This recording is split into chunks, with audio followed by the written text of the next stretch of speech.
My racist principal tried to destroy my future. I watched Principal Tiger drag my friend out of the cafeteria by his collar because he'd overheard him saying, "Chow."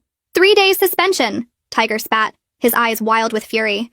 You see, Tiger demanded every student speak only English on school property, because according to him, foreign languages were a cancer that would destroy America's future. By 16, he'd turned our school into a surveillance state where one word in another language meant your life was over. The rule started my freshman year after some Korean kids supposedly cheated on a test by discussing answers in their language. Tiger held an assembly where he screamed for 40 minutes about how America was built by Americans using English, and anyone who couldn't respect that should leave. Teachers soon became language police, patrolling hallways with notebooks, marking down anyone whose lips moved wrong. Even whispering to yourself in the bathroom got reported because Tiger paid students $50 for turning in language violators. Chinese was all my family spoke at home, so school became 8 hours of swallowing my real voice. Mom worked as a prison guard where she couldn't answer calls, which made me Grandma's emergency contact.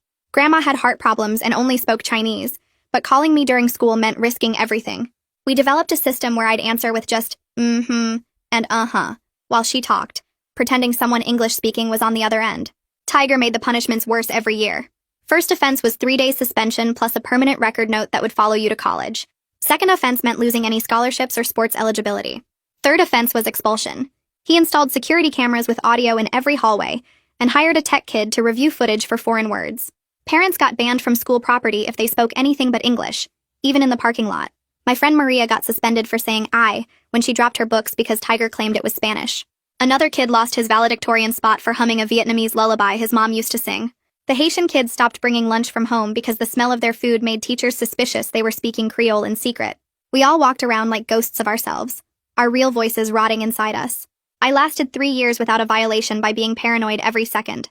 When other kids tried to trick me into responding in Chinese as a joke, I'd pretend I didn't understand. When Grandma called during lunch, I'd hide in the janitor's closet whispering yes or no while she asked complex questions about her medications. Once she fell and called during chemistry, so I tapped out codes on the phone where 3 taps meant take your pills, and 5 meant call the neighbor. Then one day my phone vibrated nonstop during history class. My neighbor only had this number for emergencies with Grandma, and she'd called 38 times in 10 minutes. My hands shook as I slipped into the hallway and called back. My neighbor was screaming in Chinese that Grandma had collapsed and the paramedics couldn't understand which heart medication she took versus the one she was deathly allergic to. The medications had similar names, and my panicking neighbor kept mixing them up in broken English. I tried texting the names, but she couldn't read my screen to the paramedics while holding the phone. The paramedics were yelling for information in English. My neighbor was crying in Chinese, and Grandma was dying because no one could communicate. There was no clever workaround this time, no tapping system that would save her life. I ran down the empty hallway speaking rapid Chinese, explaining exactly where her medications were kept, which bottle was which, her dosage history, her allergies. My neighbor put me on speaker so I could translate directly to the paramedics, switching between languages so fast I couldn't track which one I was using. Medical terms poured out in whatever language I knew them in first while I sprinted to the parking lot. Tiger stood by the main exit with his phone raised, recording everything. His face was calm, like he'd been waiting for this moment, like he knew eventually someone would have to choose between his rule and a human life. I looked him right in the eyes and kept speaking Chinese, explaining how Grandma was allergic to penicillin, how the wrong medication would kill her in minutes, how she needed the white pills, not the blue ones. He smiled while filming me destroy my future with every Chinese word. Behind him, his office walls were covered with photos of expelled students, kids whose lives he'd ruined for speaking their parents' languages, trophy photos of destroyed futures. I was about to become another picture on his wall, but at least Grandma would be alive to know what I'd sacrificed. The paramedics saved her because I'd explained her allergies in time. The doctor said another 3 minutes and she would have died from the wrong medication. The next morning, Tiger was waiting in my first period class with his laptop open to the security footage. The whole room went silent as he played the video of me speaking forbidden words. He pulled out expulsion papers with my name already typed in, dated from the day before like he'd prepared them in advance. Did you think your grandmother's life was worth more than the rules? I stared at him without answering because what could I possibly say that would matter to someone who already had my expulsion papers typed up before I even broke his rule? The laptop screen showed me frozen mid-sprint in the hallway, my mouth forming Chinese words that saved my grandmother's life, and Tiger clicked a button that made the video appear on the projector behind him. The whole class turned to look at the wall where a giant version of me ran through empty corridors speaking rapid Chinese, my face twisted with fear and determination. Someone near the back whispered something I couldn't hear, and 3 other students pulled out their phones to record the screen. Tiger walked between the rows of desks carrying a stack of papers, his footsteps loud in the silent room, and when he reached my desk, he set the expulsion documents down in front of me with a soft thud. My name was already filled in at the top in neat computer font, and the date at the bottom said yesterday's date, proving he'd prepared this before the emergency even happened. He told me I had until 3 o'clock to sign the withdrawal papers and leave quietly, his voice calm like he was discussing homework instead of destroying my future. The paper felt heavy under my fingers as I touched the corner, and I watched my hands start to shake before I pulled them back into my lap. Every student in that room was staring at me now instead of the video, their eyes moving between my face and the expulsion papers, and I felt something shift inside my chest from shock into something colder and harder. The fear that had been choking me since yesterday transformed into rage that settled in my bones like ice, and I looked up at Tiger standing over my desk with his satisfied smile. The bell rang for the end of first period and everyone grabbed their bags, but they moved slowly, watching to see what I would do, and Tiger just stood there waiting for me to fold. I shoved the papers into my backpack without signing anything and pushed through the crowded hallway toward my locker. Between first and second period, I pulled out my phone with hands shaking so badly I almost dropped it twice, and I tried calling Mom even though I knew she'd already be at the prison. The phone rang 4 times before her voicemail picked up with her professional voice saying she wasn't available, and I hung up without leaving a message because what would I even say? The hallway felt like it was shrinking around me as students walked past whispering and pointing, some of them looking sympathetic but most just curious about the drama. I recognized 3 kids who'd reported other students for language violations, the ones who earned $50 each time they turned someone in, and they were smirking at me like I deserved what was coming. My chest got tight and my breathing went shallow, and I realized I was completely alone in this building where everyone either feared Tiger enough to stay silent or worked for him willingly. I ducked into the girls' bathroom and locked myself in the furthest stall, sitting on the closed toilet lid with my head between my knees. The panic hit me in waves that made my whole body shake, and I tried to breathe slowly like I'd learned in health class, but the air wouldn't go deep enough into my lungs. My mind raced through impossible options, each one worse than the last, signing the papers and losing everything I'd worked for, or fighting it, and probably losing anyway. The bathroom door opened and I heard 2 girls come in talking about me, saying I was stupid for not just letting the paramedics figure it out themselves, and I pressed my hands over my ears until they left. Third period history class felt like walking into enemy territory, but I went because skipping would just give Tiger more ammunition against me. Mr. Peters stood at the front organizing papers on his desk, and when students filed in, he started handing back our essays on civil rights movements. He worked his way through the rows calling names and returning papers with grades written in red ink at the top, and when he got to my desk, he paused for just a second. His eyes met mine and held contact longer than normal, maybe 3 full seconds instead of the usual glance, and then he tapped twice on the thick district policy handbook he was carrying under his other arm. The taps were deliberate and firm, loud enough for me to hear but quiet enough that other students wouldn't notice, and his face stayed completely neutral like nothing unusual was happening. Something in that gesture felt purposeful, like he was trying to tell me something without using words that could get him in trouble with Tiger's surveillance system. I reached for the handbook when he set it on my desk and slipped it into my bag next to the expulsion papers, confused about what he meant, but grateful for what might be the only kindness I'd get today. He moved on to the next student without any other acknowledgement, his expression carefully blank, and I wondered if I'd imagined the whole thing.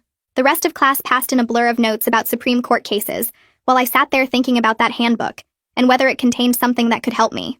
At lunch, I got called to the office over the intercom, my name echoing through the cafeteria where everyone stopped eating to stare at me.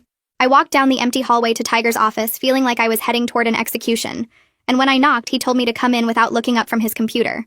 The expulsion papers sat on his desk next to a black pen, positioned carefully in the center like props in a play he'd rehearsed. He gestured for me to sit in the chair across from him, and finally looked at me with an expression that was almost friendly, which somehow made everything worse. His voice came out calm and reasonable as he explained that signing now would keep this incident off my permanent record as an expulsion, and list it instead as a voluntary withdrawal for family reasons. He said it would be cleaner for everyone, easier for me to explain to colleges, and that fighting it would only make things harder and more public.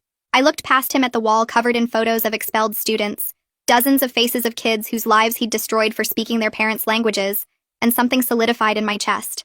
The word came out of my mouth before I fully decided to say it. A simple no that didn't shake or waver, and I watched his friendly expression disappear like someone had flipped a switch.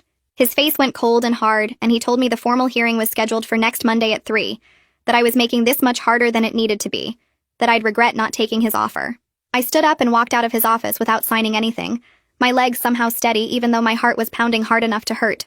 By the time afternoon classes started, my phone was vibrating constantly in my pocket with texts from numbers I didn't recognize. Someone had posted about my situation on social media, and now everyone had opinions about whether I was a hero or a rule breaker who deserved what was coming. I checked during the break between classes and found the post had over 300 comments, some defending me and others saying I should have just let my grandmother die rather than break the rules. One comment said I was disrespecting America by speaking Chinese, Another said Tiger was a racist who should be fired, and most people just seemed excited about the drama. The comment section was brutal and mean, with students I'd never even talked to weighing in on whether my grandmother's life was worth more than following school policy. I scrolled through reading insults and support in equal measure until my hands started shaking again, and then I turned my phone completely off and shoved it to the bottom of my backpack. The rest of the day passed in a fog while I tried to focus on teachers talking about math and science, but all I could think about was Monday's hearing, and how I had no idea how to defend myself. After school, I sat in my car in the parking lot and turned my phone back on to try the neighbor again. She answered on the first ring, and her voice was warm and relieved as she told me Grandma was stable and resting at home, that the doctor said my quick translation about her medication allergies definitely saved her life. Relief flooded through me so powerfully I had to put my head down on the steering wheel, and for a few seconds I just breathed and felt grateful she was okay. But the relief lasted maybe 30 seconds before it got crushed under the weight of knowing that saving her might cost me everything I'd worked for since freshman year. I started the car and drove home on autopilot, my mind stuck on the impossible choice between right and safe, between protecting family and protecting my future. In Tiger's world, those two things could never be the same, and I'd chosen family knowing exactly what it would cost. The drive took 15 minutes through familiar streets, and I kept thinking about how the right choice and the safe choice are supposed to be the same thing, but they never are when you're dealing with people like Tiger who care more about rules than lives. When I got home, there was an official letter sticking out of the mailbox, a thick envelope with the school district logo printed in the corner. I pulled it out and carried it inside where Mom was already home early, sitting at the kitchen table still wearing her prison guard uniform. She must have left work the moment she got my messages, and her face looked tired and scared as I handed her the envelope. We opened it together and read the formal notice scheduling my expulsion hearing for next Monday at 3 p.m., requiring my parent or guardian to attend, listing all the policy violations, and potential consequences in cold administrative language that made it sound like I'd committed a crime. The letter said I had the right to bring representation, to review evidence against me, to present my own evidence and witnesses, but it didn't say how to do any of those things. Mom and I sat at the kitchen table reading and rereading the letter, while Grandma rested in the next room, and the hearing was in 6 days. But we had no idea how to fight this, or who could help us. Mom reached across the table and squeezed my hand hard, her palm rough from years of physical work, and she told me we'd figure it out together even though neither of us believed it yet. That evening, the neighbor came over carrying a container of soup she'd made for Grandma, and she thanked me again for saving her life. She sat at our kitchen table and explained in detail how the paramedics were about to give Grandma the medication she was deathly allergic to before I called, how they'd had the wrong bottle in their hands and were seconds away from injecting it. She described how my rapid Chinese gave them the exact information they needed in time, how the white pills versus blue pills instruction prevented a fatal reaction that would have killed Grandma within minutes. The neighbor's voice got emotional as she talked, and she kept saying I was brave and did the right thing, that some rules aren't worth following when lives are at stake. Hearing her confirm that my choice was literally life or death made something settle in my chest, a certainty that even if I lost everything, I made the only choice I could live with. Mom cried quietly while the neighbor talked, and Grandma called out from her room asking what all the fuss was about, and we all laughed even though nothing was actually funny.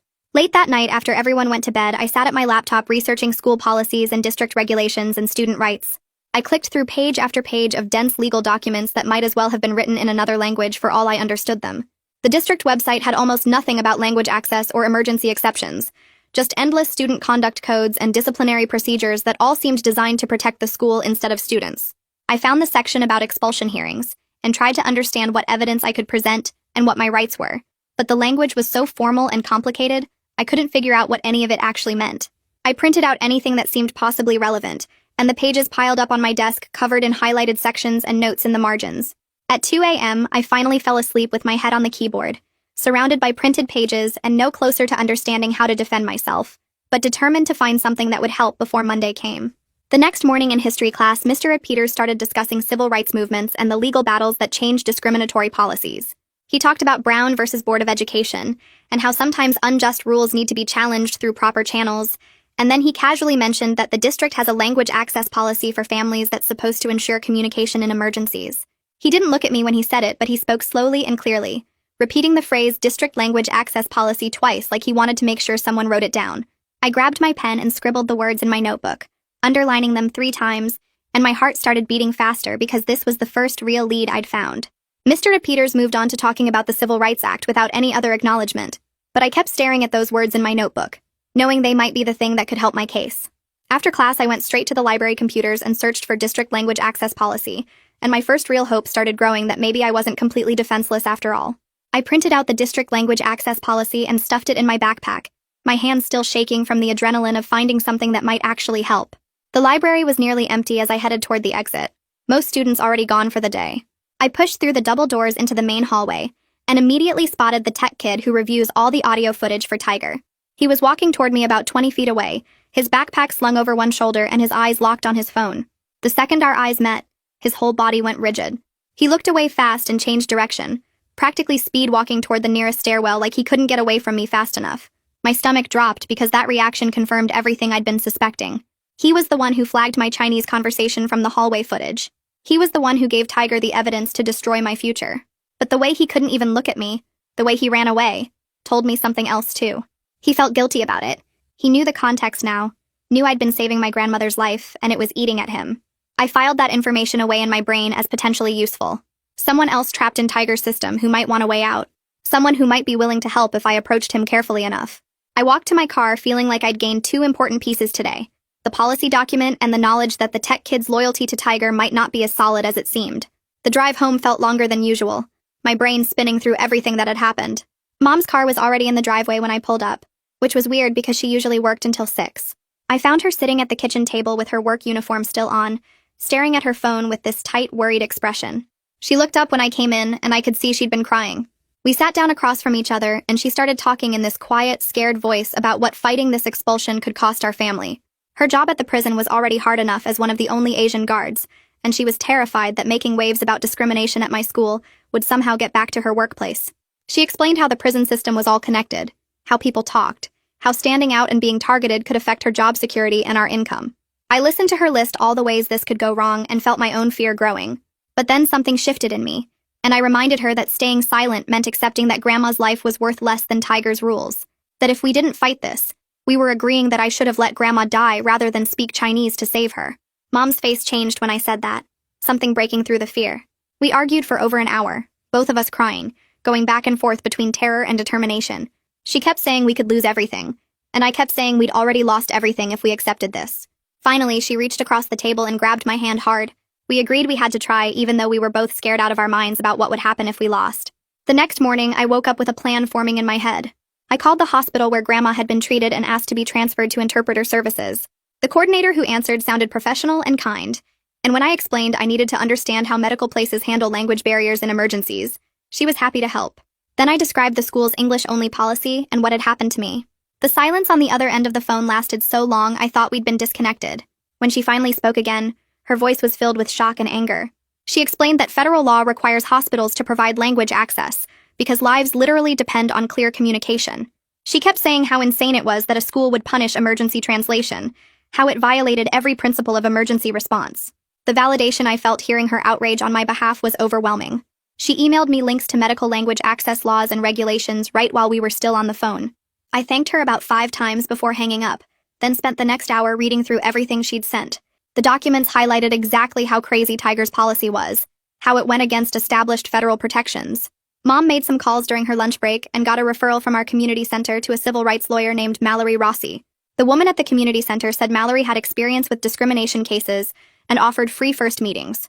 Mom texted me the appointment time, that same day at 6, and I spent the whole afternoon getting organized. I gathered the expulsion letter, wrote out a detailed timeline of everything that had happened, found the photos I'd secretly taken of Tiger's trophy wall last year, and took screenshots of the English-only policy from the student handbook. Every piece of documentation went into a folder that I checked 3 times to make sure I had everything. Walking into Mallory's office that night with Mom beside me, I felt nervous but also hopeful for the first time since Tiger had played that video. Maybe someone with actual legal knowledge could see a way through this mess. Mallory's office was small but organized, with law books covering one whole wall and a desk covered in neat stacks of papers. She was younger than I expected, maybe in her 30s, with dark hair pulled back and these sharp, focused eyes that made me feel like she was really listening.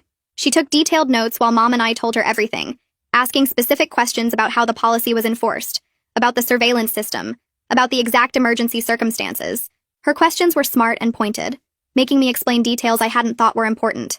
When we finished, she sat back and explained that Tiger's English-only policy likely violated both federal civil rights protections and state education codes. She said punishing emergency medical translation was legally impossible to defend. She used words like discriminatory impact and protected class status that I didn't fully understand, but that sounded powerful and official. Then she looked right at me and said we had a strong case if we were willing to fight it. Her confidence felt like oxygen after days of drowning. When she firmly told us not to sign anything and that she'd represent us for free, pro bono she called it, I felt hope crash through me so hard I almost started crying right there in her office.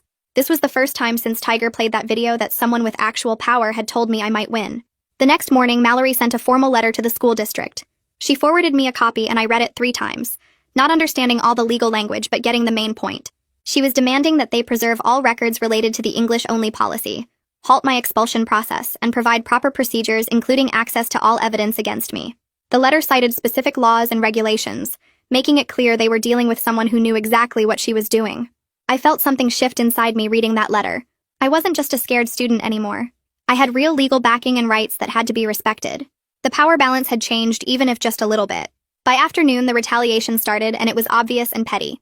A teacher I barely knew confiscated my phone during lunch, claiming I was using it wrong, even though I was literally just checking the time. Then I noticed a hall monitor following me between classes. This guy who'd never paid attention to me before, now taking notes on his clipboard about my movements. I texted Mallory about both incidents, and she responded immediately telling me to document everything. So I started a detailed log with timestamps and witness names for each thing that happened. Every time they tried to intimidate me, I wrote it down. The surveillance system they'd used to control me was becoming a tool I could use against them. Their intimidation tactics were turning into evidence of their hostility toward me. That same night, Mallory filed a formal complaint with the superintendent's office. She called to explain what she'd done, how the complaint detailed the English-only policy's discriminatory impact, and my specific case. She'd requested an immediate investigation and asked them to suspend the disciplinary proceedings pending review. She explained this put pressure on the district administration above Tiger's level, forcing them to treat this as a serious legal matter instead of just a school discipline issue. I could feel my anxiety changing into something sharper and more focused. Each legal step made the fight feel more real and more winnable. We weren't just hoping things would work out. We were building an actual case with strategy and documentation. Over the next few days, social media exploded with posts about my situation.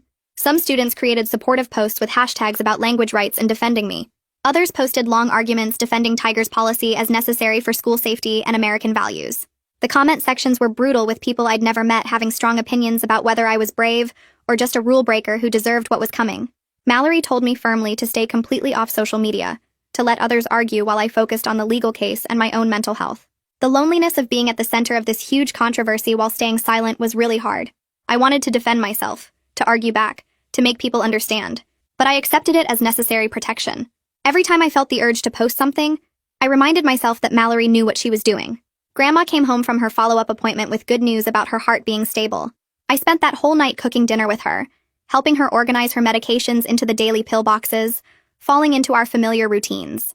We talked in Chinese the entire time, freely and naturally, without fear or codes or whispered yes and no answers. Being able to speak fully at home, to be my whole self without monitoring every word, reminded me exactly what I was fighting for. The right to exist in both my languages without having to choose between them. Grandma told me she was proud of me for standing up, that my generation shouldn't have to hide like hers did. She said her generation had stayed quiet and small to survive, but that I was showing a different way was possible.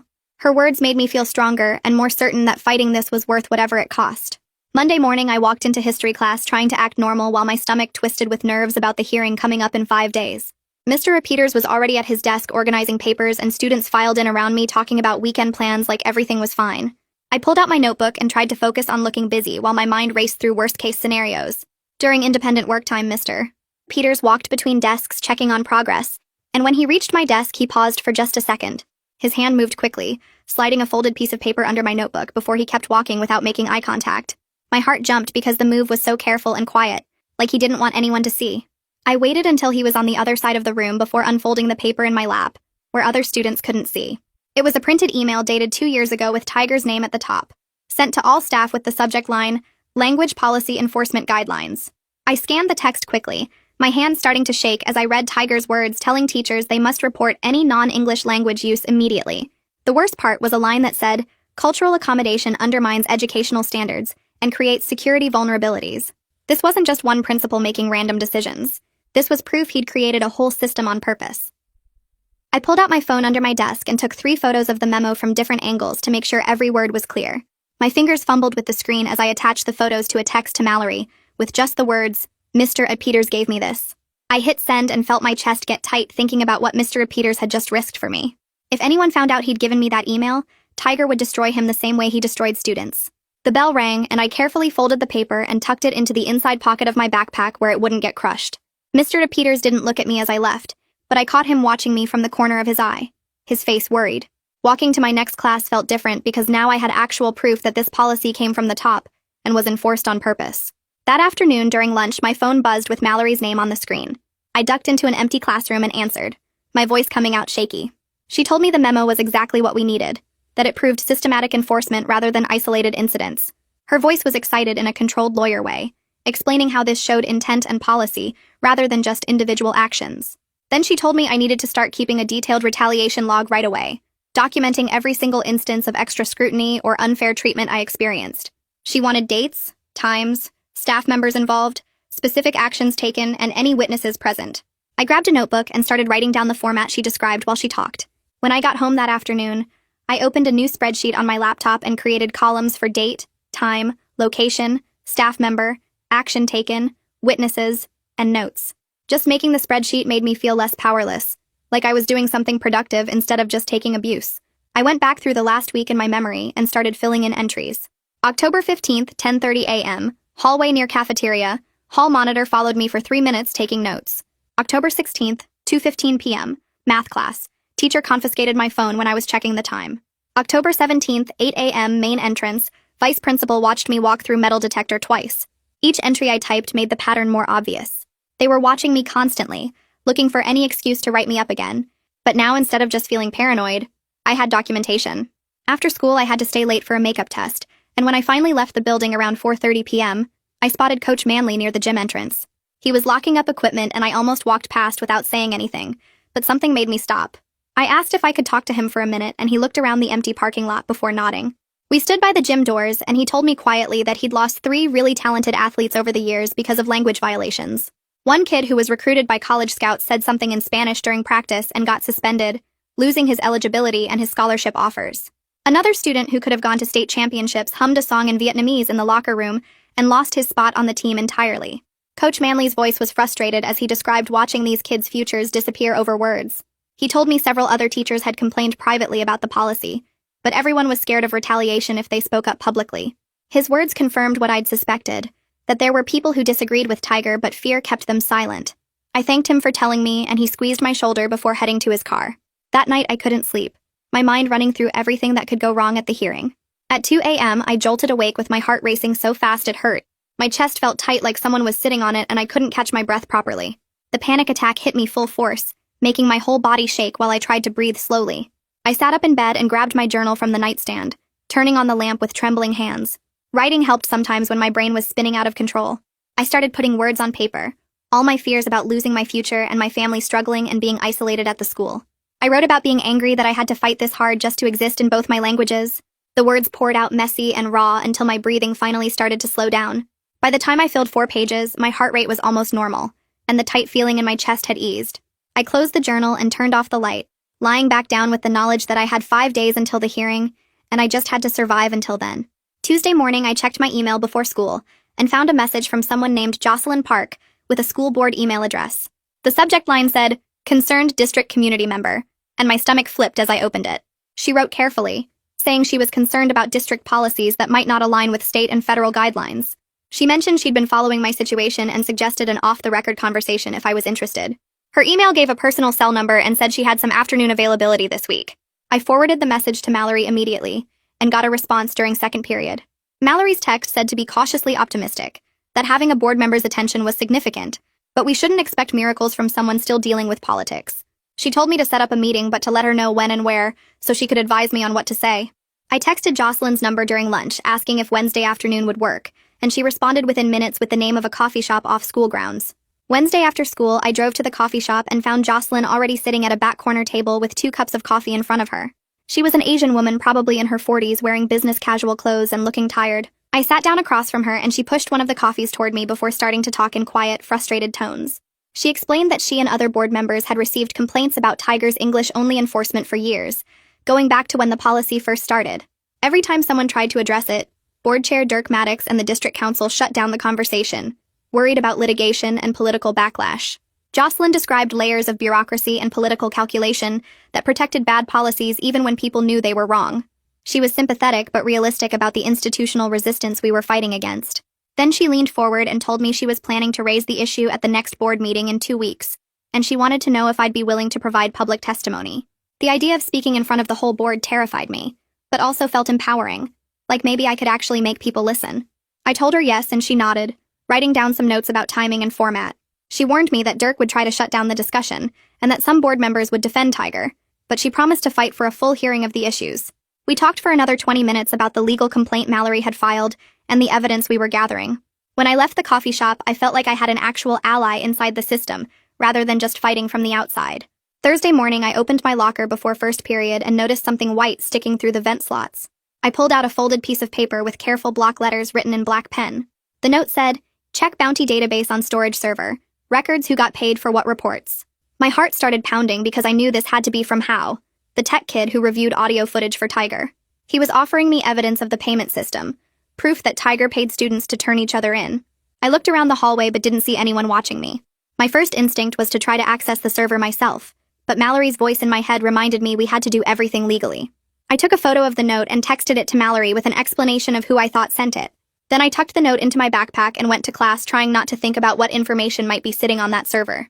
By midday, Mallory responded with a firm text saying, "We absolutely could not access school servers illegally under any circumstances." She explained she was filing an official records request for all documentation of the student safety reporting program, including payment records. Her message said the anonymous tip gave us grounds to request specific information, turning Hao's hint into a legal discovery tool. I felt frustrated that we couldn't just grab the evidence right away, but I trusted Mallory knew what she was doing. The waiting was hard, though, knowing proof existed but having to go through proper channels to get it. Friday afternoon during last period, my phone buzzed with an email from Mallory. The district had responded to her records request with a bureaucratic denial, claiming the information was part of ongoing personnel matters and protected under privacy exemptions. Mallory's follow-up text said she'd expected this response and was immediately filing an appeal. She explained this was now a chess game where every move and counter-move mattered, that the district was trying to run out the clock and we had to stay patient. The frustration of being blocked felt overwhelming because I knew that database existed and proved everything, but they were hiding behind legal excuses. I reminded myself that Mallory had warned me legal battles required patience and strategy rather than immediate confrontation. Monday morning, I got to the school early and went straight to my locker to drop off my jacket. 2 administrators I'd never spoken to before appeared on either side of me, telling me I'd been selected for a random locker search. I looked around the hallway and saw no other students being searched, just me with 2 adults watching my every move. They made me step back while they went through my backpack and locker, pulling out books and papers and looking inside every pocket. My hands were shaking as I texted Mallory under my bag, just typing, "Locker search happening now." One administrator was taking photos of my belongings while the other one asked questions about why I had so many folders and what was in my notebooks. They found nothing because I'd been incredibly careful not to bring anything that could be used against me. Within 3 minutes, my phone rang with Mallory's number and I answered it right there in the hallway. She asked to speak to one of the administrators and I handed my phone over, watching his face change as Mallory spoke. He handed the phone back to me after 30 seconds, and both administrators started putting my stuff back in my locker quickly. Mallory's voice on the phone was calm but firm, telling me she'd just informed the vice principal that this constituted harassment and retaliation that would be documented in our complaint. After the administrators walked away, I leaned against my locker feeling shaky, but also strangely powerful. They'd tried to intimidate me into backing down, but Mallory had shut it down in minutes. The message was clear, though. They weren't going to stop coming after me until this was resolved one way or another. At lunch, I headed to the library instead of the cafeteria, because I needed quiet space away from the staring and whispers that had followed me all morning. I was sitting at a back table pretending to read my history textbook when someone pulled out the chair across from me carefully, like they were approaching a wild animal. Elora Lamb sat down with her notebook and a nervous smile, introducing herself as the school newspaper editor working on an article about the English-only policy. She explained she wanted to include my story, but could keep me anonymous if I wanted, and I felt my stomach twist, because part of me wanted to hide forever, while another part wanted everyone to know what Tiger was doing. I told her I needed to check with Mallory first, and she nodded like she expected that, sliding her phone number across the table and saying she'd done research on language discrimination cases and student rights law. Her questions were smart and informed when I called her back an hour later after getting Mallory's careful approval for an anonymous interview. She asked about the surveillance system, the bounty payments, how the policy affected my daily life and my family, taking notes in neat handwriting while I talked. I found myself describing things I hadn't told anyone, like hiding in the janitor's closet to take grandma's calls, or pretending not to understand Chinese when other kids tested me. Elora listened without interrupting, and when I finished, she thanked me seriously, promising the article would be factual and fair, that she wasn't trying to make this about drama, but about showing the real impact of the policy. Wednesday morning, I was walking into school when I saw students crowded around the newspaper stands, pulling out copies and reading with their phones out, taking pictures. Elora's article was the front page with the headline, "The Cost of English Only: How One Policy Affects Entire Communities," in bold letters that made my heart race. I grabbed a copy and stood in the hallway reading while students pushed past me, the article laying out everything in careful detail. She'd documented the bounty system with quotes from anonymous students about getting paid $50 per report, included excerpts from the staff memo Fletcher had given me, described multiple cases of suspensions and lost opportunities. My story was in there anonymously as a junior who faced expulsion for translating medical information during a family emergency, and seeing it in print made it feel both more real and more terrifying. Requested Reads is on Spotify now. Check out link in the description or comments. The article was devastating in its calm, factual tone, explaining how Tiger's enforcement had created a culture where students feared speaking their home languages even in emergencies. I watched kids reading on their phones and passing copies to friends, some nodding seriously while others looked uncomfortable or defensive. By second period, the article had been shared on social media, and students from other schools were commenting, the story spreading beyond our building in ways I hadn't expected. I felt exposed, like everyone could see through the anonymous description to know it was me, but also vindicated because finally someone was documenting what had been happening for years. That afternoon, the intercom crackled during fourth period, announcing an emergency assembly in the auditorium, everyone required to attend immediately. We filed in confused while teachers lined the walls looking tense, and Tiger stood on stage with his arms crossed, waiting for silence. When he started speaking, his voice was tight and angry, insisting that maintaining English-only spaces was essential for school safety and national security. He said students who couldn't respect basic rules about language were free to attend schools elsewhere, that this policy protected everyone from cheating and ensured fair education. His face got redder as he talked, and I sat in the middle section watching him perform authority, while my anger hardened into something cold and determined. He claimed the newspaper article was full of lies and exaggerations from students trying to avoid consequences for breaking clear rules, that anonymous sources couldn't be trusted. Then something unexpected happened when a girl 2 rows ahead of me stood up and walked toward the exit, not running or making a scene, just calmly leaving.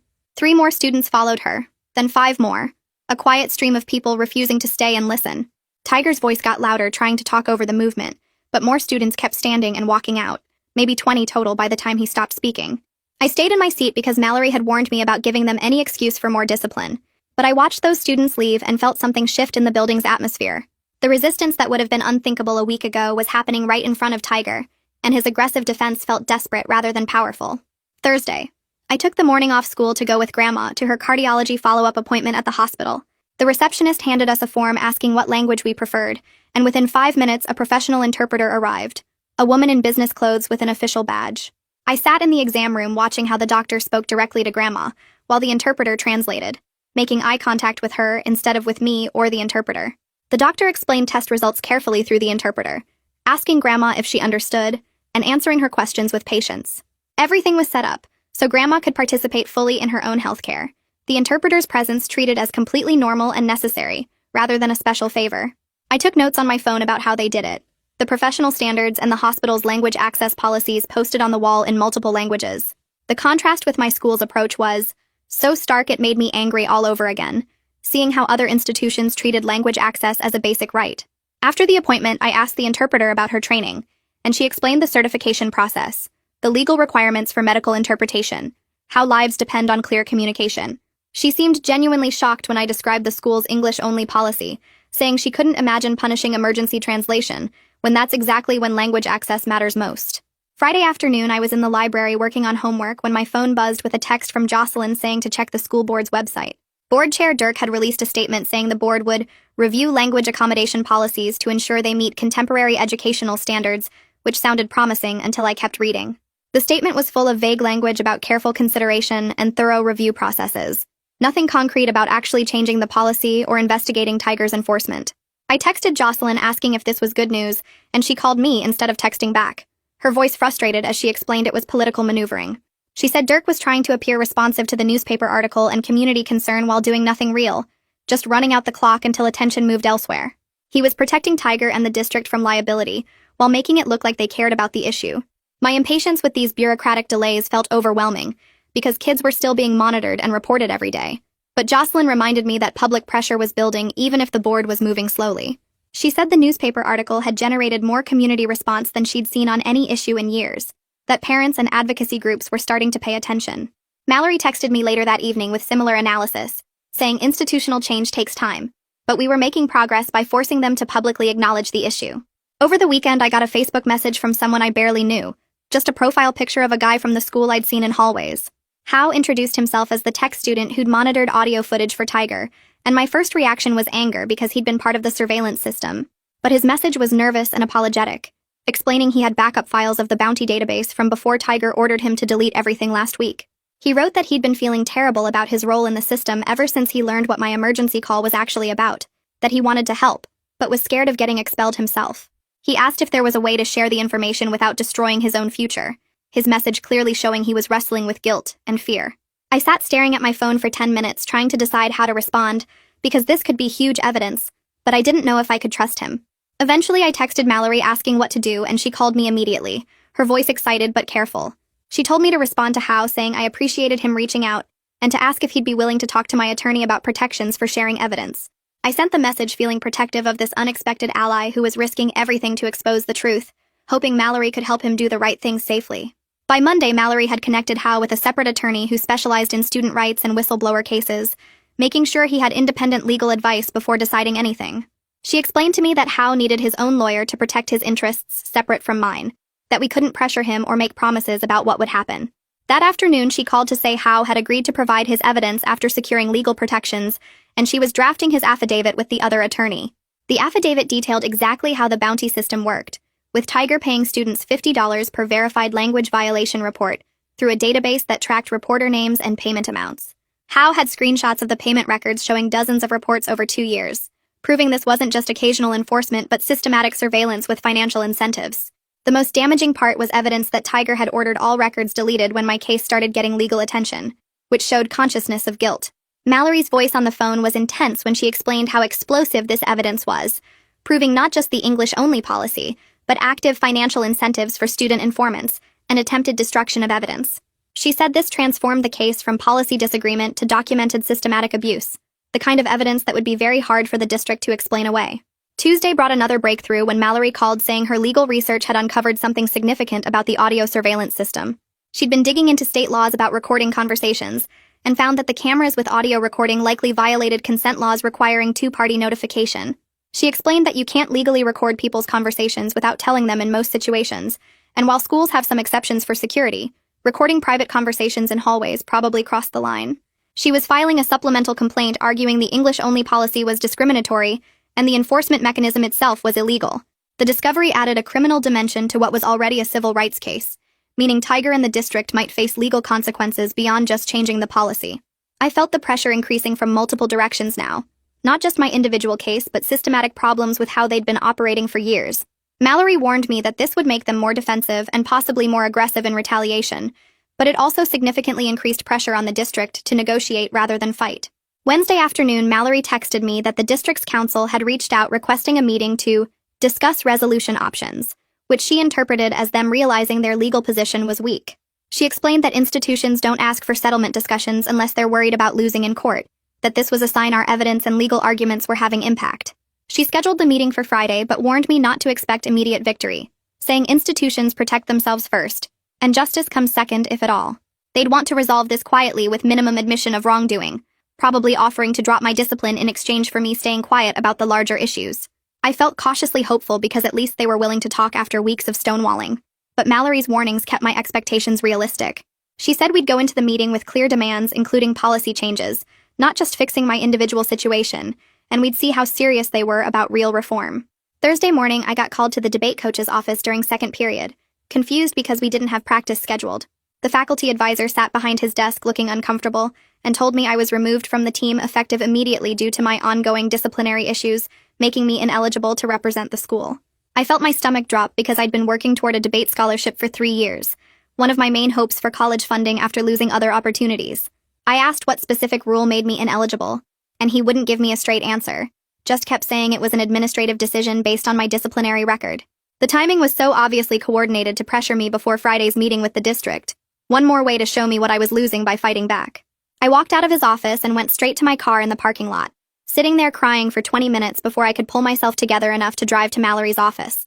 She took one look at my face and pulled me into the conference room, listening while I explained what happened and then getting angry in a way I hadn't seen from her before. She said this was blatant retaliation, and we were adding it to our complaint immediately, that they were making our case stronger every time they came after me. But her anger didn't change the fact that my debate scholarship was gone, that they'd successfully destroyed another piece of my college prospects. I broke down crying again in her office while she documented everything, feeling the weight of all these attacks and wondering how much more I could lose before this was over. I drove home in a fog, my hands gripping the steering wheel too tight while my mind kept replaying the faculty advisor's uncomfortable face as he destroyed 3 years of my work with one administrative decision. Mom's car was already in the driveway when I pulled up, which meant she'd left work early again, probably after I'd texted her about the debate team. I found her at the kitchen table with her work uniform still on, staring at her phone like she was trying to figure out what to say to me. She looked up when I walked in, and her face did this thing where she tried to smile but couldn't quite make it work, and suddenly I was crying again, even though I thought I'd used up all my tears in Mallory's office. She pulled me into a hug without saying anything, just held me while I sobbed into her shoulder, and when I finally pulled away, she had tears on her face too. We sat down at the table and she started talking in Chinese, her voice quiet and careful, telling me things she'd never shared before about her first year as a prison guard. She described how the other guards used to switch to rapid English whenever she approached, how they'd laugh at her accent when she tried to join conversations, how her supervisor told her she needed to speak more American if she wanted to be taken seriously. She explained that she learned to stay silent, to never speak Chinese even during breaks, to make herself small and invisible so they'd stop seeing her as different. Her strategy was survival through silence, becoming so quiet and compliant that they'd forget to target her, and it worked well enough that she kept her job, and eventually they mostly left her alone. I listened to her describe 20 years of swallowing her voice at work, of accepting disrespect as the price of stability, of choosing our family's financial security over her own dignity every single day. Then she looked at me with this expression that was equal parts fear and frustration, and said she understood why I was fighting, but she was scared of what it would cost us. We started arguing, her voice getting louder as she talked about our mortgage and my college fund, and what happens if she loses her job because I'm making waves in the community. I pushed back hard, saying that Grandma almost died and staying quiet means accepting that her life was worth less than Tiger's rules, that some things matter more than being safe. She stood up and paced around the kitchen, her hands shaking as she tried to explain that I didn't understand how hard it was to rebuild after you lose everything, how our family had already sacrificed so much just to get to this point. I stayed in my chair, feeling my own hands shake with anger and hurt, wanting her to see that her survival strategy was exactly what people like Tiger counted on, that silence just gave them permission to keep destroying people. We went back and forth like this for almost an hour, both of us crying and yelling and saying things we probably shouldn't have said, until finally we were both too exhausted to keep fighting. Mom sat back down and reached across the table to take my hand, her grip tight and desperate, and told me she was proud of me even though she was scared. She said her generation survived by staying quiet, but maybe that wasn't enough anymore, that maybe I needed to fight this differently than she ever could. I squeezed her hand back and told her I understood why she chose silence, that her choices kept us fed and housed and safe, but I couldn't do it her way. We sat there holding hands across the table, both understanding that we were talking about two different kinds of strength, both valid but leading to completely different choices. Eventually she nodded and said she'd support me even though it scared her, that she'd be there at the board meeting and anywhere else I needed her. That night I barely slept, my mind racing through everything that could still go wrong, but knowing Mom was with me made the fear feel slightly more manageable. Friday morning I woke up to 17 text messages in a group chat I'd been added to overnight. Elora had started the thread, and it was full of students I barely knew, all talking about a sit-in protest they were planning for Monday morning. The messages explained that they were demanding the English-only policy get suspended immediately, and my expulsion hearing get canceled, that they'd gather in the main hallway during first period and stay there until administration agreed to talk. Someone had already made signs in about 12 different languages, and another person was coordinating with local media to make sure cameras would be there. I stared at my phone feeling this weird mix of grateful and scared, realizing that my private legal battle was turning into a public demonstration, whether I was ready for it or not. Elora sent me a direct message asking if I wanted to be there, but saying I didn't have to participate if it felt like too much, that they were doing this because the policy was wrong regardless of my personal situation. I screenshot the messages and sent them to Mallory, asking what she thought about me being visible at a student protest. She called me back within 10 minutes, and we talked through the risks and benefits, her voice measured and careful as she explained that showing up could be powerful, but also might give Tiger ammunition to claim I was organizing disruption. We went back and forth for a while before she finally said the decision was mine, but that students had a right to peaceful protest, and my presence there would send a clear message about standing up for what's right. I spent the rest of Friday thinking about it, weighing my fear of being the center of attention against my need to stop hiding. By Saturday evening, I'd made up my mind and texted Elora that I'd be there Monday morning, my stomach twisting into knots as I hit send, but feeling like I was finally moving from victim to participant in my own defense. Monday morning, I got to the school 20 minutes before first period and found about 40 students already sitting in the main hallway with their signs and backpacks. Elora saw me arrive and waved me over, her face lighting up with this huge smile that made me feel slightly less scared about what we were doing. The signs were beautiful and defiant, covered in phrases like, "My language is not a crime," and "Speak your truth," written in Spanish and Vietnamese and Korean, and about 8 other languages I didn't recognize. Students sat cross-legged on the floor in neat rows, talking quietly to each other and checking their phones, the whole scene feeling organized and purposeful rather than chaotic. The bell rang for first period and none of us moved, just stayed sitting there while other students walked past looking confused or supportive or angry depending on who they were. About 10 minutes into first period, Tiger came storming down the hallway with 2 security guards flanking him, his face already red and his jaw clenched tight. He stopped at the edge of our group and started yelling about how we were all getting immediate suspension for disrupting school operations and violating about 15 different conduct codes. The students around me didn't move or respond, just sat there looking up at him calmly while he got louder and more aggressive. Then Mallory appeared from somewhere behind us, walking up to stand between Tiger and the sitting students, her voice cool and professional as she informed him that students had a constitutional right to peaceful protest and that he was recorded by multiple devices. Tiger's face went from red to purple, and he pulled out his phone to call the police, speaking loud enough for everyone to hear about how he needed officers to remove trespassing protesters from the school property. We all sat there waiting while he made his call, the tension thick enough to taste, students holding hands and staying completely silent. 2 police officers showed up about 15 minutes later and walked slowly through the hallway, looking at all of us sitting there with our signs. Tiger started explaining to them about disruption and trespassing and demanding they arrest people, but the officers just looked uncomfortable and kept glancing at each other. One of them finally told Tiger that these appeared to be peaceful student protesters exercising free speech rights and that he wasn't going to arrest kids for sitting quietly in their own school. Tiger started arguing with the officer, his voice getting shrill and desperate, but the cop just shook his head and said this was a school administration issue, not a police matter. The officers left and Tiger stood there looking like he might explode, his authority completely undermined in front of 40 students and my attorney who was documenting everything on her phone. By afternoon, news vans started pulling into the school parking lot after Elora had sent them information about the protest. Cameras set up in the hallway while reporters interviewed students about why they were sitting in, and I watched Tiger try to control the narrative by giving his own interview near the main office. The footage on the evening news was devastating for him because the visual contrast was so powerful. There he was, red-faced and aggressive, towering over sitting students and yelling about rules and respect, while a diverse group of calm young people explained clearly and thoughtfully why the English-only policy harmed them and their families. A Vietnamese girl talked about how the policy made her feel ashamed of her parents. A Korean boy described hiding his language like it was something dirty. A Haitian student explained how she got suspended for humming a song her grandmother taught her. The reporters ate it up, asking pointed questions about whether the policy targeted specific communities and whether emergency situations like mine should result in expulsion. Tiger kept trying to redirect to the school's safety and American values, but every time he opened his mouth he sounded more defensive and authoritarian. I watched the coverage that evening from my couch with Mom and Grandma, seeing our story transform from a private legal battle into a public conversation about language rights and discrimination in schools. The local news ran it as their lead story, and by the time the broadcast ended, my phone was blowing up with messages from people I hadn't talked to in years, some supportive and some calling me a troublemaker who was destroying the school. The story had escaped the building and become something bigger than just my case, part of a larger conversation about how schools treat multilingual students and whether policies like Tiger's were legal or ethical. I felt exposed and vindicated at the same time, scared of the attention, but hopeful that maybe this visibility would force real change. Tuesday morning brought an email from the school district announcing an emergency board meeting scheduled for Thursday evening with an open public comment period. Jocelyn texted me within an hour of the announcement, her message short but clear about this being our opportunity to present our case directly to decision-makers in a forum where they couldn't ignore us. She explained that the media coverage had created enough pressure that the board had to respond publicly, that they were worried about the story spreading and making the district look bad. Mallory called me during lunch to discuss strategy for the meeting, her voice excited but controlled as she talked about preparing testimony and organizing our evidence presentation. The prospect of speaking publicly at a board meeting scared me more than anything else so far, because it meant standing up in front of cameras and community members and district officials to tell my story out loud.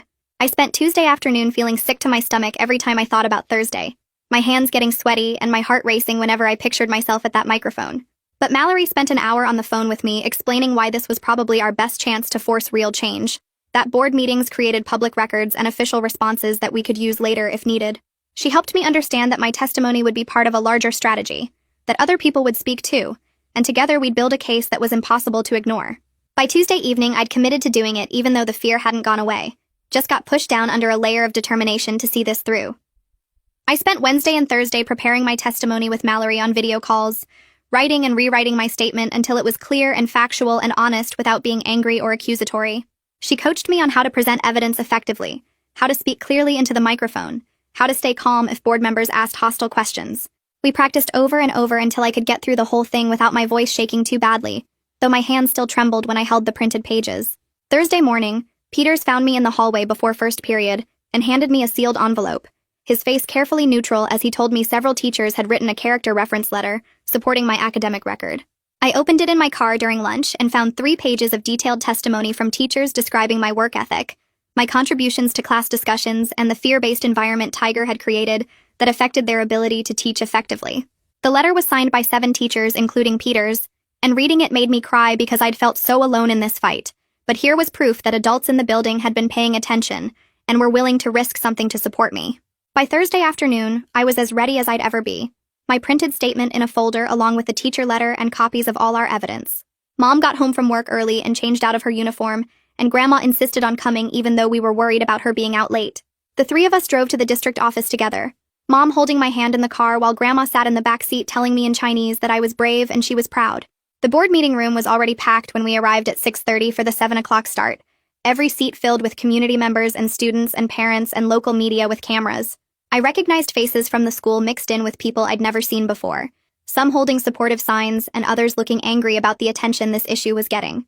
Mallory met us at the door and walked us to seats she'd saved in the 3rd row, close enough to see everything but not so close that I'd feel exposed. The board members filed in at 7 and took their seats at the long table at the front, and I watched them shuffle papers and whisper to each other while the room slowly quieted down. The board chair opened the meeting with standard procedural stuff, and then announced that they'd hear public comment for up to 2 hours, with a 3-minute limit per speaker. A Haitian parent was first, standing at the microphone with shaking hands to describe how her daughter got suspended for humming in the hallway, how the girl stopped singing completely after that, and became quiet and withdrawn. A Vietnamese student spoke next, his voice steady as he explained how the policy forced him to hide his identity and pretend his language and culture didn't exist for 8 hours a day. A Korean mother went third, her English heavily accented as she described trying to communicate with teachers about her son's learning needs and being told she couldn't speak Korean on the school property, even in private parent-teacher conferences. Person after person came to the microphone with stories of harm and discrimination, each testimony adding another piece to a devastating picture of systematic abuse disguised as educational policy. I sat there listening to all these experiences that mirrored my own, realizing I was part of a much larger community of people who'd been damaged by Tiger's rules. When my turn came, I walked to the microphone on shaking legs and read my statement about Grandma's emergency, about choosing between a life and a rule, about how the policy created impossible situations where doing the right thing meant destroying your future. My voice only broke once near the end, and when I finished and walked back to my seat, several people in the audience were crying, and Mom grabbed my hand so tight it hurt. After public comment ended around 9, the board announced they were going into closed session to review evidence with district council. Mallory gathered up her briefcase and followed them into the back room, carrying Howe's affidavit and the backup database files that proved the bounty system. The rest of us were left sitting in the hallway outside the meeting room, waiting and wondering what was happening behind those closed doors. 2 hours crawled by while we sat on uncomfortable benches, some people leaving because it was getting late, but most staying because they wanted to hear the outcome. Jocelyn came out briefly around 10:30 and walked past us, catching my eye and giving a tiny nod before disappearing into the bathroom. She came back a minute later and walked slowly past us again, and this time she whispered without stopping or looking at us that the evidence was making an impact, and several board members looked troubled by what they were seeing. I felt hope flare up in my chest for the first time all evening, thinking maybe all this fighting and sacrifice might actually lead somewhere. Mom dozed off on my shoulder while we waited, exhausted from her work shift and the emotional weight of the evening, and I sat there watching the clock tick past 11 and then 11:30, wondering if they'd make us wait all night. When the board finally reconvened in open session at 9 minutes past midnight, everyone still in the building crowded back into the meeting room. The board chair looked tired and uncomfortable as he read from a prepared statement, his voice flat and official as he announced that Principal Tiger was placed on immediate administrative leave pending a full investigation. He continued reading that the English-only policy was suspended effective immediately, and that my expulsion hearing was postponed indefinitely pending a comprehensive policy review. The relief that hit me was so overwhelming I actually felt dizzy, my vision going spotty around the edges while my heart pounded in my chest. Mom grabbed my hand and squeezed so hard I thought she might break my fingers, and around us the room erupted into applause, mixed with some angry shouts from people who supported Tiger's policy. The board chair kept reading through the noise, explaining that the district would be conducting a thorough review of language access policies and student rights, that they took these concerns seriously, and were committed to ensuring all students felt safe and supported. It wasn't complete victory because Tiger wasn't fired and the policy wasn't eliminated permanently, but it was real progress that seemed impossible just a few weeks ago when I was sitting in Mallory's office crying about losing everything. We filed out of the building after midnight, Mom and Grandma and me walking to the car in silence because we were all too exhausted and relieved to find words. I sat in the back seat on the drive home, watching streetlights pass by the window and feeling like maybe I could breathe again for the first time since that day in the hallway when I chose to save Grandma's life. The following Monday, I walked into school under a new interim principal, a calm woman named Dr. Chang, who'd sent a school-wide email Sunday evening clarifying that students could speak any language and that discrimination or harassment based on language would not be tolerated. The climate in the building was tentative and strange, with some students coming up to hug me or thank me in hallways, while others glared and whispered as I passed. I could feel the division in the school. People who saw me as someone who'd stood up for what was right, versus people who thought I'd destroyed a principal who was just trying to maintain order. Teachers seemed uncertain about how to act, some going out of their way to be supportive, while others avoided eye contact and hurried past like they didn't want to be associated with the controversy. I kept my head down and focused on catching up on schoolwork I'd missed during the crisis, sitting in classes and taking notes and trying to pretend everything was normal, even though nothing felt normal at all. At lunch, I sat with Hao and Alora and a few other students who'd been part of the sit-in, and we talked quietly about how weird it felt to be back in this building after everything that had happened. But underneath the weirdness and tension, I could breathe in a way I hadn't been able to for 3 years. I could answer my phone if Grandma called without fear of destroying my life.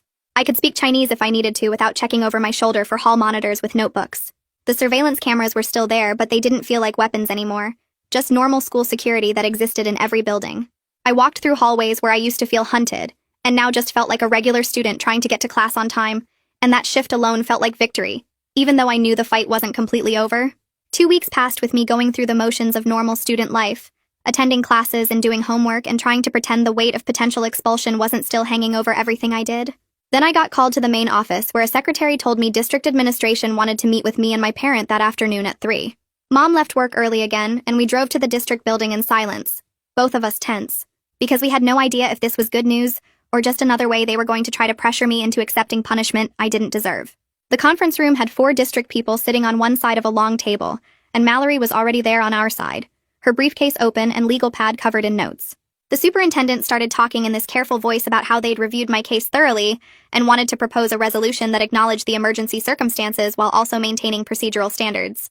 What that actually meant was they'd admit I was justified in speaking Chinese to save Grandma's life, and they'd remove the expulsion threat completely, but they wanted me to accept a 1-day suspension for leaving class without permission. Mallory leaned over and whispered that this was the face-saving compromise she'd expected, that they couldn't fully admit fault without opening themselves to liability, but this deal got me what I actually needed. I felt anger rise in my throat because they still couldn't just say they were wrong, couldn't apologize for nearly destroying my future over a rule that should never have existed.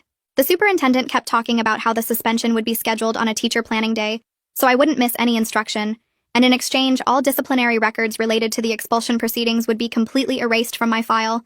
They also wanted me to participate in developing a new district language access policy, and some kind of program they were calling restorative justice. Mom squeezed my hand under the table, and I looked at Mallory, who gave me a tiny nod that said, this was as good as we were going to get through negotiation. I understood the political reality even though I hated it, that institutions protect themselves first, and admitting complete wrongdoing wasn't something they were capable of doing. The meeting ended with them saying we could take time to think about it, and they'd need an answer by the end of the week. That evening, Mom and Grandma and I sat at our kitchen table going over everything Mallory had explained about the compromise terms. The 1-day suspension felt like a slap after everything I'd been through, this symbolic punishment for saving my grandmother's life that let them pretend they'd maintained some kind of authority.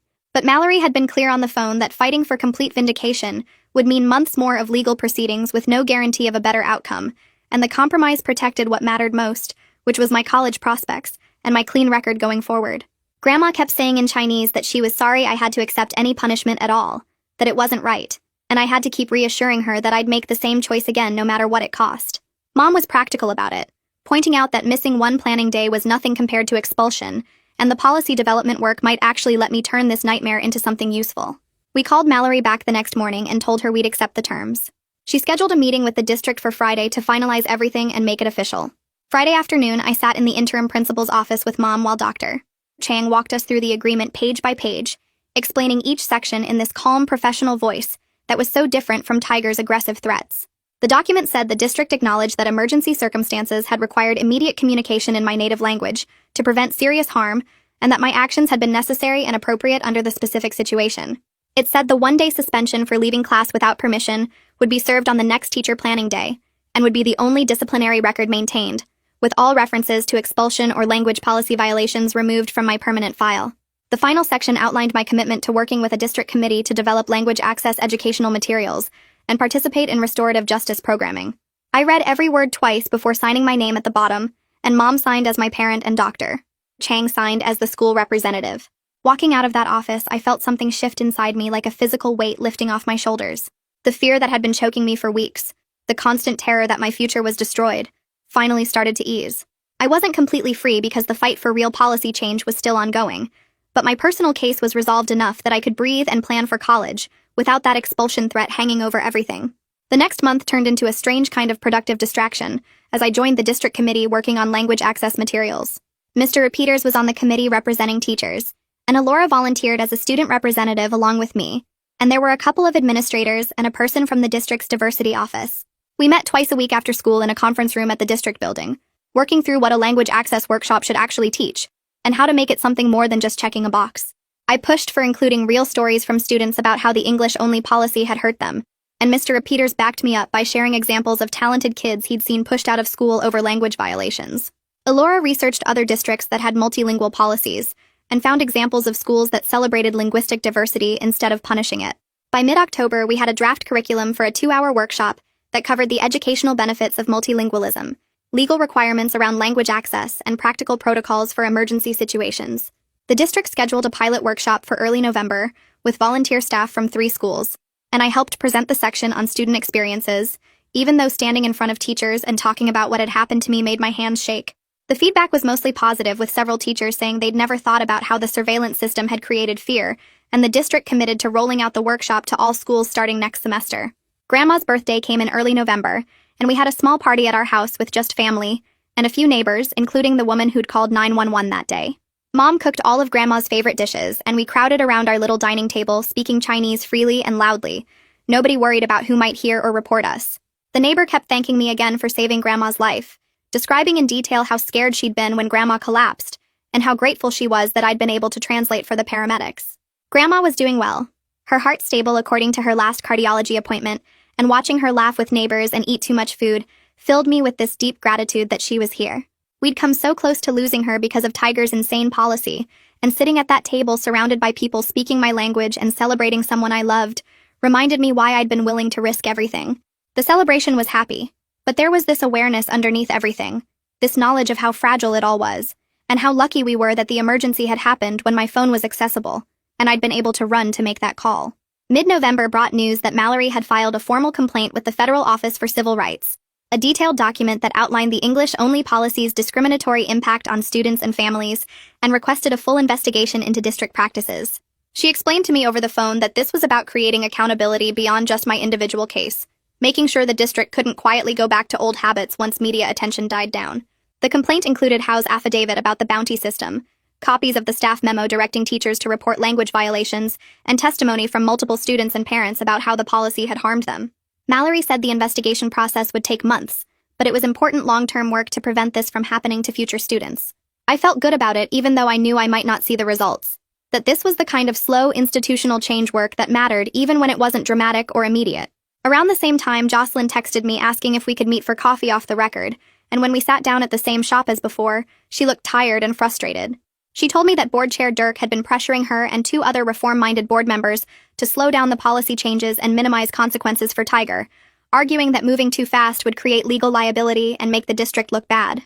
Some board members wanted to quietly let Tiger retire with full benefits and just move on without any real accountability for what he'd done. Jocelyn was refusing to back down, pushing for a full investigation and permanent policy changes with enforcement mechanisms, but she admitted the internal politics were messy and exhausting. She said some board members were genuinely committed to change, while others were just doing damage control for public relations, and figuring out who actually cared versus who was performing concern was hard. Her willingness to keep fighting despite the political pressure gave me hope that real change was possible, even if it was slower and more complicated than I wanted. Late November brought a new crisis when Howe's identity as the whistleblower leaked somehow, and suddenly everyone at the school knew he was the tech kid who'd turned over the bounty database.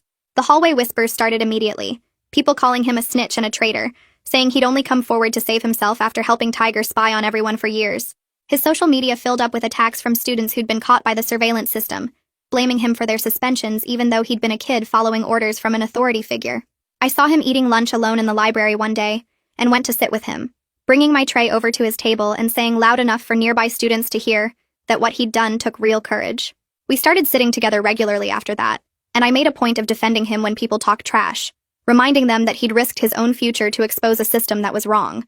Hao and I formed this unlikely friendship based on both of us having stood up to Tiger's system and faced consequences for doing what was right. He told me about the guilt he'd carried for months while reviewing audio footage and reporting students, how he'd tried to ignore obvious violations sometimes, but Tiger had checked his work and threatened to report him for not being thorough enough. We talked about how hard it was to resist authority when you were young and scared and didn't see any way out, and how important it was that he'd finally found the courage to expose the truth, even though it cost him socially. The social cost of everything I'd done became clearer as November turned to December, and I realized some of my former friends were avoiding me. People I'd eaten lunch with for years suddenly had other plans or other tables to sit at, uncomfortable with the controversy around me or genuinely disagreeing with my choices. A girl I'd been friends with since freshman year told me at her locker one day that she thought I'd been selfish to speak Chinese knowing the rules, that I should have found another way that didn't put the whole school under media scrutiny. Another friend stopped responding to my texts after her parents told her to stay away from the situation because they didn't want her getting involved in anything that might affect her college applications. I spent a weekend feeling completely isolated and questioning whether fighting back had been worth losing relationships that had mattered to me. But eventually I accepted that some people would never understand why I'd made the choices I made, and their inability to see the injustice wasn't my responsibility to fix. My circle was smaller now, but it felt more real, made up of people like Hao and Alora, and a few others who'd actually supported me through the crisis, instead of disappearing when things got hard. Early December meant college application deadlines were approaching, and I needed to figure out how to address the disciplinary incident that was still technically on my record, even though the expulsion had been dropped. I met with my college counselor in her office after school, bringing printed copies of the agreement and Mallory's legal summary of what had happened. The counselor read through everything carefully, and then helped me think about how to frame my personal essay. Instead of trying to explain away the suspension or make excuses, she suggested I write about caregiving responsibilities, language access advocacy, and what it means to stand up for family values even when institutions try to punish you for it. The essay became about finding my voice after years of forced silence, about choosing to fight for what's right even when the cost is high, about learning that integrity sometimes means accepting consequences rather than compromising your principles. I wrote draft after draft, trying to capture the complexity of the situation without sounding bitter or angry, trying to show growth and leadership rather than just victimhood. Several teachers offered to write recommendation letters emphasizing my integrity and character through adversity, including Mr. Peters, who wrote about my courage in standing up to unjust policies and my commitment to creating positive change through the policy development work. By mid-December, I had my applications ready to submit, and while I knew the suspension might hurt my chances at some schools, I felt like the essay was honest and strong and represented who I'd become through this experience. The district's email arrived 2 weeks before winter break, with a PDF attachment labeled Language Access Guidelines for Students and Families. I opened it during lunch and read through 5 pages of careful language about how students have the right to speak any language and how emergency situations need flexible communication. The guidelines talked about making sure families could communicate with the school and how staff should help students who need language support. But nowhere did they apologize for what had happened or say that what Tiger did was wrong. They just moved forward like they were starting fresh without admitting the past 3 years had been a disaster. I forwarded it to Mallory, and she called me that afternoon saying it was kind of a win, that getting official policy change on paper mattered even if it wasn't perfect. I felt weird about it, like I should be happy, but instead I was just mad that they couldn't admit they'd messed up. The validation of seeing my fight lead to actual policy felt real, but their refusal to say sorry or name Tiger's actions as discrimination left me frustrated and unsettled. In January, the district scheduled what they called a restorative justice circle at the community center, bringing together students who'd been hurt by the English-only policy, along with staff and administrators to talk about what happened and how to move forward. I walked into the meeting room on a cold Tuesday evening and saw about 15 other students sitting in chairs arranged in a circle, plus several teachers including Peters, the interim principal, and 2 district administrators. The facilitator explained we'd each get time to share our experiences and that the goal was honest conversation and accountability. When my turn came, I told the whole story about Grandma's emergency, about speaking Chinese to save her life, about Tiger's expulsion threat and the months of fighting back. My voice shook, but I got through it, describing the fear of living under constant surveillance and the cost of standing up. Then I listened to others share their stories. A Vietnamese kid who lost valedictorian for humming. A Spanish-speaking girl suspended for saying one word to her mom on the phone. A Haitian student whose parents got banned from campus for speaking Creole in the parking lot. Some administrators genuinely apologized and acknowledged the harm, talking about how the policy was wrong and how they should have spoken up sooner. But others made defensive comments about how they were just following district rules, or how they didn't know it was that bad, trying to explain away their part in it. The session was messy and uncomfortable, with moments of real accountability mixed with excuses and justifications. Still, it created space for conversations that had never happened before, where students could name the trauma, and adults had to sit there and listen. I left feeling the weight of all our collective pain, but also sensing that healing might actually be possible if people kept showing up and doing the hard work. Late January brought frustrating news when Alora texted me a link to a public statement from Tiger's lawyer. The statement said Tiger had hired legal help and was denying any wrongdoing, claiming he'd been enforcing proper educational policies, and that the investigation was politically motivated and unfair. The lawyer's statement painted Tiger as a dedicated principal being attacked for maintaining standards, twisting the whole story to make him look like the victim. Rumors started spreading through school that Tiger was planning to sue the district for wrongful termination if they fired him, that he had emails and documents to prove the district had supported his policies for years. The uncertainty about whether he'd actually face real consequences ate at me, this nagging worry that he might get away with everything or even get his job back.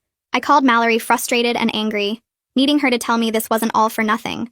She reminded me in her calm way that I couldn't control everything, that the legal process would take its own time, and that my part of this fight was mostly done.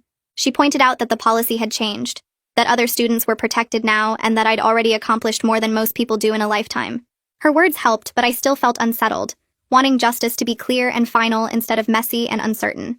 As spring semester moved toward May and graduation approached, I got called into the counselor's office for a meeting about academic honors. She looked uncomfortable as she explained that because of the suspension on my record, even though it had been reduced to 1 day, I wouldn't be receiving any of the academic honors I'd worked toward for 4 years. No National Honor Society recognition, no academic excellence cords, no special mention at graduation despite my grades and achievements. The rules were clear that any disciplinary action made you ineligible, and there were no exceptions even for my circumstances. I sat there feeling the sting of it, this visible reminder that standing up had cost me recognition I'd earned. The counselor apologized and said she thought it was unfair, but policy was policy. I walked out of her office fighting tears, angry at how the system punished me even after admitting the original policy was wrong. But when I told Mom and Grandma that evening, they immediately started planning their own celebration. Mom requested the day off work weeks in advance, something she rarely did, and Grandma insisted on coming despite her health concerns and the long ceremony. They talked about taking photos and going to my favorite restaurant afterward, making it clear that their presence and pride mattered more than any school recognition. Their support helped ease the hurt, reminding me that the people who really mattered saw what I'd done and valued it regardless of what the school acknowledged. Early June brought an envelope from the state university that I opened with shaking hands at the kitchen table. The acceptance letter congratulated me on admission, and included a financial aid package breakdown showing scholarships, grants, and the loans and work study I'd need to cover the rest. It wasn't the full-ride scholarship I'd dreamed about before all this happened, before the suspension and the lost honors and the damaged transcript. The package was modest and would mean taking on debt and working through college, making things harder than I'd hoped. But it was real and it was possible. An actual path forward to study public policy and health advocacy at a decent school. I read through the acceptance materials describing the programs and opportunities, feeling cautiously optimistic about building a future focused on the issues I'd learned to care about through this whole experience. The fight had changed what I wanted to do with my life, had shown me how much policy and advocacy mattered, had given me a purpose beyond just getting good grades. I signed the acceptance forms and mailed them back, committing to this imperfect but meaningful path forward. The week before graduation, I volunteered to help clean out old administrative offices being reorganized under the new interim principal. I was sorting through boxes in a storage room when I found several marked with Tiger's name, his belongings being packed away for whatever came next. One box sat open, and I looked inside to see his infamous trophy wall photos, the pictures of expelled students he'd displayed like hunting prizes. I pulled them out one by one, looking at the faces of kids whose futures he'd damaged, seeing their names and violation dates written on the backs. Some I recognized from the school, others had graduated or disappeared before I knew them, but each photo represented a life disrupted by his cruelty. Standing there in that dusty storage room holding evidence of systematic harm, I made a quiet promise to myself about the future I wanted to build. I would study policy and advocacy work, would learn how to dismantle systems that hurt vulnerable people, would use what I'd learned from this experience to prevent it from happening to others. My path forward wasn't perfect or easy, wasn't the prestigious scholarship and honor-filled graduation I'd once imagined, but it was mine, and it was meaningful. shaped by this fight into something I could actually be proud of, something that might help protect the next kid who had to choose between following unjust rules and doing what was right. That's the story for today. I'm really grateful you took the time to listen because moments like this remind me why I love sharing stories. I hope it added a bit of warmth to your day. Subscribe if you'd like to keep this little routine going.